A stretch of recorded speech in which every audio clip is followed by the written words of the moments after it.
जय श्री कृष्णा। आज मैं आपके साथ शेयर करने वाली हूँ बहुत ही खस्ता काजू के नमक पारे की रेसिपी।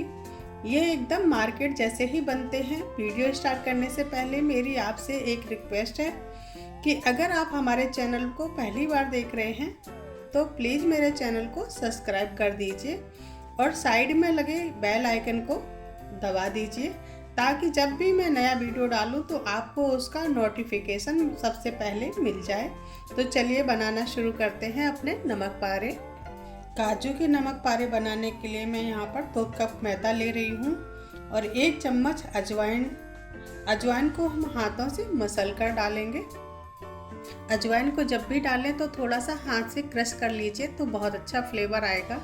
इसके साथ ही स्वाद के अनुसार नमक डालेंगे और इन सारी चीज़ों को मिक्स कर देंगे। और अब हम इसमें डाल रहे हैं मोयन के लिए यहाँ पर हम तेल यूज कर रहे हैं। आप चाहें तो घी भी यूज कर सकते हैं, पर जो भी नमकीन हम बनाते हैं उसमें अगर हम तेल का इस्तेमाल करें तो हमारी नमकीन बहुत ही क्रिस्पी बनती है।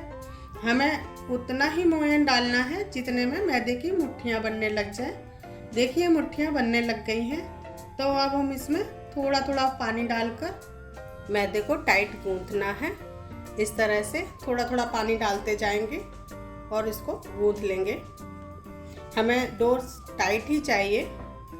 अगर डो सॉफ्ट हुआ तो काजू अच्छे नहीं बनेंगे। तो देखिए आटा हमारा रेडी हो गया है। अब इसे हम 15 मिनट के लिए ढककर रख देंगे। तो देखिए 15 मिनट हो चुके हैं। अब हम डो को वापस से एक बार मसलेंगे।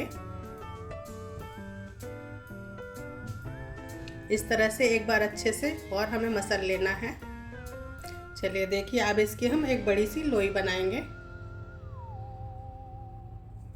इस तरह से बड़ी सी लोई बनाकर अब इसे हम मोटी रोटी के शेप में बेल लेंगे।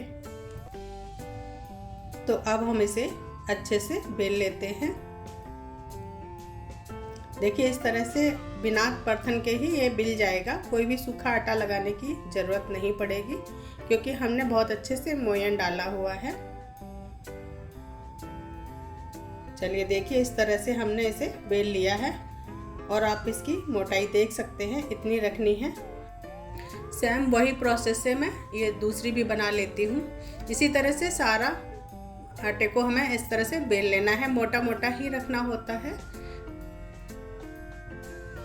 अब ये मैं पानी का ढक्कन ले रही हूँ, इससे मैं काजू की कटिंग करूँगी। आपके पास कोई भी बोतल हो या कोई शीशी हो उससे आप इस तरह से आधा ढक्कन रखिएगा और इस तरह से कटिंग कर लीजिएगा। बहुत अच्छे काजू बनके तैयार होते हैं हमारे। आप देख सकते हैं एक पानी की बोतल का ढक्कन से ही सारे काजू मैं कट करूँगी। आपको कोई भी सांचा और कुछ भी लेने की ज़रूरत नहीं है। इसी तरह से हम काट लेंगे इसको हमें इस तरह से आधा ही रखना होता है। आधा रखेंगे और इस तरह से हम इसको कट करेंगे तो ये काजू शेप में कट हो जाता है। देखिए इसी तरह से मैं सारे काजू काट लूँगी और जो ये साइड से किनारे बच रही है इसको हम उसी आटे में मिक्स कर देंगे जो हमने गूंथ के रखा हुआ है और दोबारा से इसको हम बेल कर फिर से काजू कट कर लेंगे। चलिए इस तरह से सारे काजू कट हो गए हैं और ये आटा उठा लेती हूँ। इसको हम बड़ी सी रोई बना लेंगे। अब चलिए दूसरी काजू तो हमने कट कर लिए हैं, छोटी सी निमकी बनाएंगे। जो दूसरी पूड़ी हमने बनाई थी उससे मैं ये निमकी बनाऊँगी। तो यहाँ पर ये मिनी निमकी बना रही हूँ। इसे चाकू से इस तरह से काट लेना है, बड़े आराम से ये कट जाएगी। इसको हम बहुत छोटे छोटे पीसेस में कट करेंगे। इस तरह से डिब्बे में भी ये मिनी निमकी आती है। आप इसमें चाहें तो चीज़ भी डाल सकते हैं या चीज़ मसाला आता है, आप ऊपर से फ्राई करने के बाद डाल दीजिएगा। बच्चों को बहुत फेवरेट ये निमकी लगती है, बहुत ही टेस्टी लगती है। चलिए देखिए हमारे काजू भी कट गए हैं और ये मिनी मटरी भी हमने काट ली है। चलिए अब हम इसको फ्राई करेंगे। तो इस तरह से हमें इसको निकाल लेना है। ये बारीक बारीक है तो मैं ये चाकू से निकाल रही हूँ। तो प्लेट पर ही डायरेक्ट मैं निकाल देती हूँ। हमने यहाँ पर मीडियम फ्लेम पर तेल को गरम कर लिया है। एक काजू डालकर चेक कर लेते हैं। देखिए तेल में काजू डालने से ऊपर नहीं आ रहा है, हमें बस इतना ही गर्म ऑयल चाहिए। अब हम इसमें सारे काजू डाल देंगे। हमें काजुओं को ज़्यादा हाई फ्लेम पर फ्राई नहीं करना है, नहीं तो काजू बाहर से ब्राउन हो जाएंगे और अंदर से क्रिस्पी नहीं हो पाएंगे। तो कढ़ाई में हमने सारे काजू डाल दिए हैं और अब हमें इन्हें मीडियम फ्लेम पर गोल्डन कलर आने तक फ्राई करना है। और इस तरह से बार बार उठा के आप पलटते जाइएगा और गैस की फ्लेम को लो मीडियम ही रखिएगा, तभी हमारे सारे काजू अच्छे से अंदर तक पकेंगे और बहुत ही क्रिस्पी बनेंगे। इस तरह से आप कलछी से उठा के ऐसे गिराएंगे तो आवाज़ आती है, तो समझ जाइएगा काजू हमारे अच्छे से फ्राई हो गए हैं। चलिए देखिए, यहाँ पर काजू अच्छे से फ्राई हो गए हैं और इनको में अच्छा सा गोल्डन कलर आ गया है। अब इन्हें हम एक प्लेट में निकाल लेते हैं इस तरह से। इसी तरह से सारे काजू हम निकाल लेंगे और नीचे एक टिश्यू पेपर रखना है जिससे एक्स्ट्रा ऑयल उसमें निकल जाए। चलिए देखिए, इस तरह से काजू हमने फ्राई कर लिए हैं। बाकी के जो बचे हुए हैं उनको भी मैं इस तरह से फ्राई कर लूँगी। गैस की फ्लेम को लो मीडियम ही रखना है आपको, ज़्यादा हाई फ्लेम पर इसको नहीं पकाना है, नहीं तो इनका कलर डार्क हो जाएगा, देखने में भी अच्छे नहीं लगेंगे। और इस तरह से आप बनाएंगे तो कलर भी लाइट रहेगा और अंदर तक अच्छे से पकेंगे भी। चलिए देखिए, इस तरह से हमने सारे काजू फ्राई कर लिए हैं। चलिए इसी तरह से मैं मिनी मटरी भी फ्राई कर लेती हूँ। तो ये हमने कलछी से उठाकर मिनी मटरी डाल दी है। इस तरह से आप डालिएगा, हाथ से मत कीजिएगा। और इस तरह से इनको भी हमें फ्राई कर लेना है।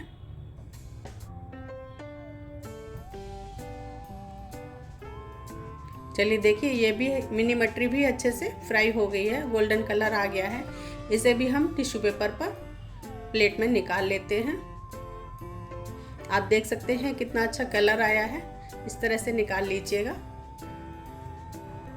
आप चाहें तो इसे चटपटा बनाने के लिए इसमें मसाला भी डाल सकते हैं, जैसे चाट मसाला, पुदीना पाउडर और लाल मिर्ची का पाउडर, काली मिर्च का पाउडर। इस तरह से आप डालकर चटपटा भी बना सकते हैं। पर मैं बिना मसाले के बना रही हूँ क्योंकि बच्चों को चटपटा कम पसंद होता है। आप इनको 2 महीने तक आराम से स्टोर करके रख सकते हैं। इस तरह से बनाइए और ठंडा होने के बाद आप इसको एयरटाइट डिब्बे में भर के रख दीजिएगा। 2 महीने तक बिल्कुल भी ख़राब नहीं होने वाले हैं, बहुत ही अच्छे और फ्रेश बनते हैं। आप बाज़ार से लाते हैं तो पता नहीं होता हमें कि उसमें कौन सा तेल यूज किया है और कब के बने हुए हैं। आप घर पर ही बहुत आसानी से इसको बना सकते हैं और इस तरह से ठंडा होने पर इनको आप स्टोर कर लीजिएगा। और जब भी चाय के साथ कुछ चटपटा खाने का मन करे तो इनको प्लेट में निकालिए और मनचाहे मसाले मिलाइए इस पर, और बस बड़े और बच्चे दोनों ही एंजॉय कर सकेंगे। इस तरह से लीजिए, तैयार है हमारे काजू के नमक पारे और मिनी मटरी। अगर फ्रेंड्स आपको हमारा ये वीडियो पसंद आया हो तो लाइक, शेयर और सब्सक्राइब ज़रूर कीजिएगा और कमेंट करके ये बताइएगा कि आपको हमारी रेसिपी कैसे लगी। मिलते हैं नई रेसिपी के साथ, तब तक के लिए राधे राधे।